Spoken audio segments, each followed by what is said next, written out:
What if Jimmy Page signed your band and you still failed? What if Deep Purple stole your entire lineup? The 1970s crushed dozens of brilliant bands despite major label deals, chart hits, and rock royalty connections. One band pioneered glam metal a decade too early. Another failed for serving tea instead of cocaine. These groups that had everything, talent, backing, innovation, but got destroyed by bad timing, impossible expectations, and an industry that demanded scandal over substance. Here are 15 innovative 1970s bands that failed miserably that you need to hear about. Let's start with Starz, a band that came tantalizingly close to breaking through. Formed in New Jersey in the early 70s, Starz had everything going for them. Their glam metal sound predated the entire hair metal explosion by nearly a decade, and they actually scored a top 40 hit with Cherry Baby in 1977. Capitol Records was behind them, pushing hard. Their self-titled debut and the follow-up, Violation, showed a band that understood both hooks and heaviness. But here's the problem. Starz looked like they belonged in a David Bowie review, complete with platform boots and makeup, while trying to appeal to the denim and concert tee hard rock crowd. American audiences in the mid-70s just weren't ready for glammed-up metal. By the time Motley Crue and Poison made the look commercially viable, Starz had already imploded from internal tensions and label indifference. They split in 1980, leaving behind 4 solid albums that almost nobody remembers. Before we continue, don't forget to like and subscribe to the channel.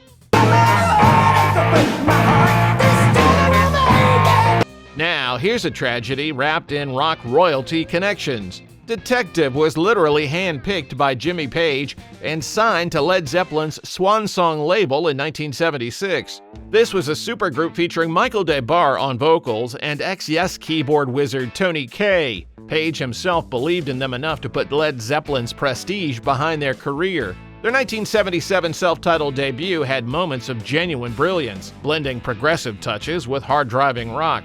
But Detective faced an impossible task, living up to the Swan Song legacy, while Led Zeppelin, Bad Company, and even the emerging punk movement dominated the conversation. Radio didn't know what to do with them. Were they prog, hard rock, pop? That identity crisis killed them. 2 albums, 0 hits, and by 1978 they were history. Having Jimmy Page's blessing turned out to be both their greatest asset and their heaviest burden. Trapeze is one of rock's greatest what-if stories. This British power trio, formed in 1969, laid a funk-inflected hard rock blueprint that mirrored Free and influenced Whitesnake. Their 1970 album, Medusa, is still regarded as a lost classic, featuring Glenn Hughes on bass and vocals before he jumped to Deep Purple. And that's exactly what doomed Trapeze. They became a farm team for bigger bands. When Deep Purple came calling in 1973, Hughes was gone. Drummer Dave Holland later joined Judas Priest. By the time the 1970s ended, Trapeze had lost their core identity multiple times over, constantly rebuilding while other bands capitalized on the sound they'd pioneered. They released 7 albums and never escaped cult status, forever remembered as the band that Deep Purple pillaged rather than for their own considerable achievements. We are like ships in the night. Be-Bop Deluxe represented art rock at its most accessible, yet somehow Bill Nelson's brilliant creation never found a mass audience in America. Formed in Yorkshire in 1972, the band released 5 albums between 1974 and 1978 that showcased Nelson's virtuoso guitar rock and his gift for crafting futuristic soundscapes. Sunburst Finish from 1976 should have been a breakthrough, but American rock radio didn't know where to place them. Too arty for hard rock stations, too guitar-driven for the progressive crowd, too British for mainstream pop. Critics adored them, musicians studied them, but the general public shrugged. Nelson's restless creativity also meant the band's sound kept evolving, which made it nearly impossible to build a consistent fan base. By 1978, Nelson disbanded Be-Bop Deluxe to pursue even more experimental work, leaving behind a catalog that guitar enthusiasts treasure, but almost nobody else heard. Here's the most commercially successful failure on our list. The Raspberries, led by Eric Carmen, crafted perfect power pop gems between 1972 and 1974. Go All the Way hit number 5 on the Billboard charts in 1972, a masterpiece of Beatles-inspired rock with a sensual edge that somehow slipped past radio programmers. I Want to Be With You and Let's Pretend were nearly as good, blending British invasion harmonies with American garage rock attitude. So, what went wrong?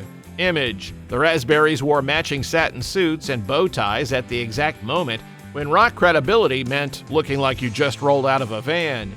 Critics dismissed them as bubblegum, and serious rock fans avoided them despite the sophisticated songcraft. Internal tensions between Carmen's pop ambitions and the band's desire for rock credibility tore them apart. 4 albums, multiple hits, and they're still largely forgotten except by power pop fanatics who rightly consider them foundational. If you're enjoying the video, don't forget to like and subscribe to the channel. Mott the Hoople had David Bowie write them a hit song and still couldn't sustain commercial success. That's how cruel the 70s could be. All the Young Dudes, written and produced by Bowie in 1972, gave them their only real chart success and literally saved them from breaking up.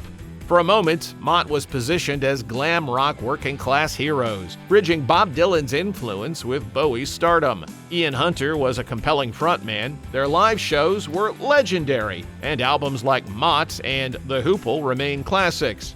But American success eluded them beyond cult status. By 1974, guitarist Mick Ralphs had left to form Bad Company, which became massively successful, and Mott the Hoople fragmented.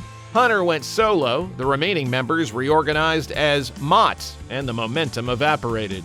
They influenced everyone from The Clash to The Replacements, but never got their commercial due. Captain Beyond was a true acid rock supergroup that probably should have been born 5 years earlier. Formed in 1971 from the ashes of Iron Butterfly and Deep Purple, this band featured Rod Evans on vocals and Bobby Caldwell on drums, creating complex, heavy, progressive rock that was genuinely adventurous. Their 1972 self-titled debut is a lost gem of early 70s hard rock, full of time signature changes, extended instrumental passages, and lysergic intensity. But by the time they arrived, Led Zeppelin and Black Sabbath had already defined heavy rock's commercial parameters, and progressive rock was becoming the domain of Yes and Emerson, Lake and Palmer's keyboard orchestrations. Captain Beyond's guitar-driven complexity fell into a commercial no man's land. 3 albums across the decade yielded minimal sales, and the band's constantly shifting lineup made it impossible to build any momentum. They were simply too late to the party they'd helped start.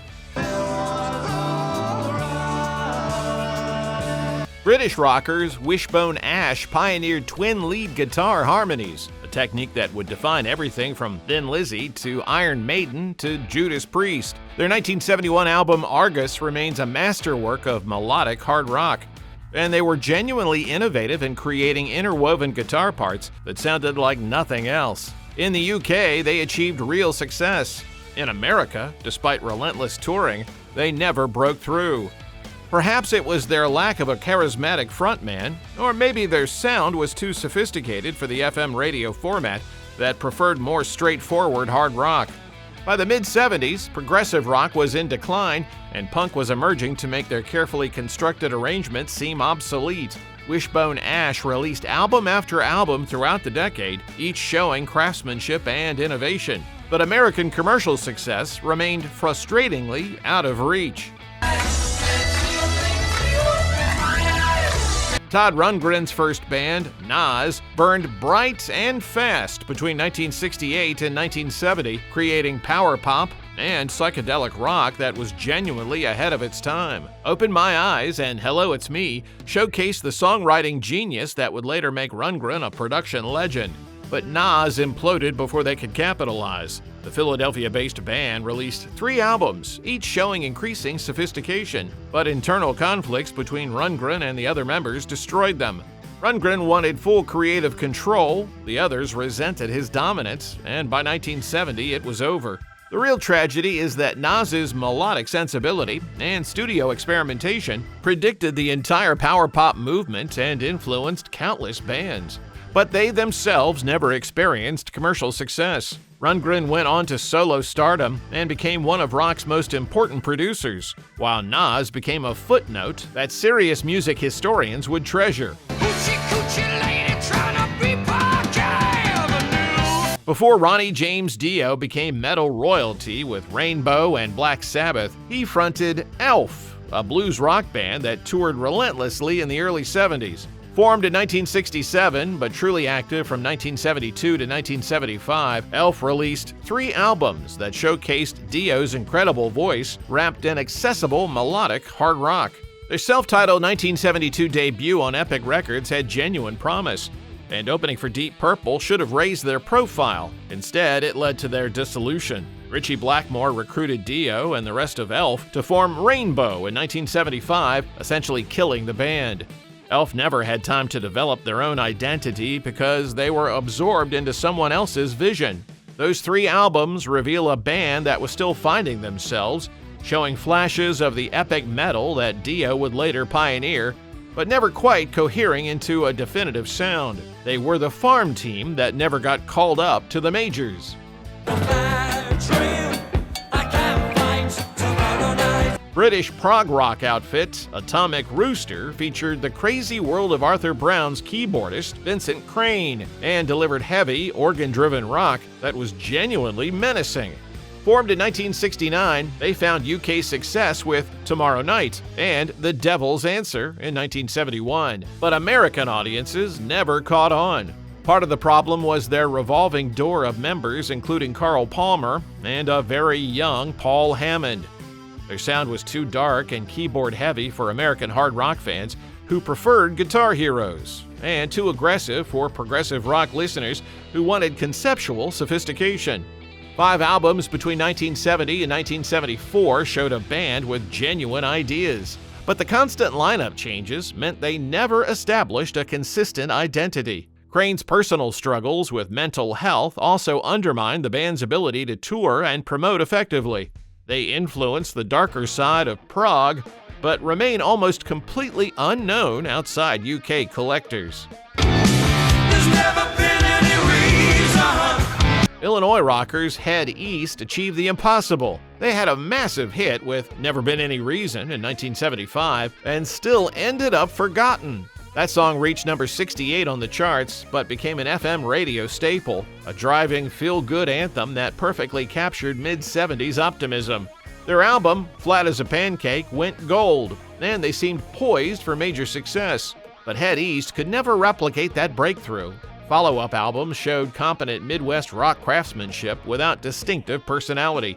They were caught in the vast middle ground between Southern rock, heartland rock, and arena rock without truly belonging to any category. The late 70s brought disco, punk, and harder-edged rock, and Head East's affable sound simply became invisible. They toured endlessly and maintained regional loyalty, but national success remained a one-hit memory. The Hudson Brothers are perhaps the most peculiar entry on this list because they actually had television success as comedy musicians, hosting their own variety show in 1974. But their genuine musical ambitions were real, and their 1974 album, Totally Out of Control, showed a band capable of crafting smart, melodic pop rock. They scored a top 40 hit with So You Are a Star and seemed positioned for Partridge Family-style crossover success. Instead, being known as TV personalities destroyed their credibility as serious musicians. Rock radio wouldn't touch them, and teen pop audiences had moved on. By 1975, their movement had passed. The bitter irony is that their songs were well crafted and performance-worthy, but the entertainment industry had boxed them into a category they couldn't escape. They later found success as songwriters for others, proving their talent was real, even if their own stardom wasn't. St. Louis progressive rock band Pavlov's Dog released one of the decade's strangest and most compelling albums with their 1975 debut Pampered Menial. David Surkamp's high, warbling voice was unlike anything else in rock, somewhere between folk purity and progressive excess. Songs like Julia and Late November showcased genuine artistic vision, and ABC Records gave them serious promotional support. But that voice, that extraordinary divisive voice, proved to be both their signature and their death sentence. You either loved Surkamp's otherworldly delivery or found it unlistenable, with very little middle ground. Progressive rock fans appreciated their ambition, but even within that niche audience, they were polarizing. Another album followed with diminishing returns, and by the decade's end, they were done. Pavlov's dog represented artistic integrity over commercial compromise, which is admirable and also explains exactly why they failed. British pub rockers, the Motors, deserve better than their footnote status. Formed in 1977 from ex-members of Dux Deluxe, they created tight, energetic rock and roll at the exact moment punk was declaring that kind of craftsmanship obsolete. Their 1977 single, Dancing the Night Away, was a perfect slice of power pop that should have been massive, but got lost in the chaos of the UK music scene's transformation.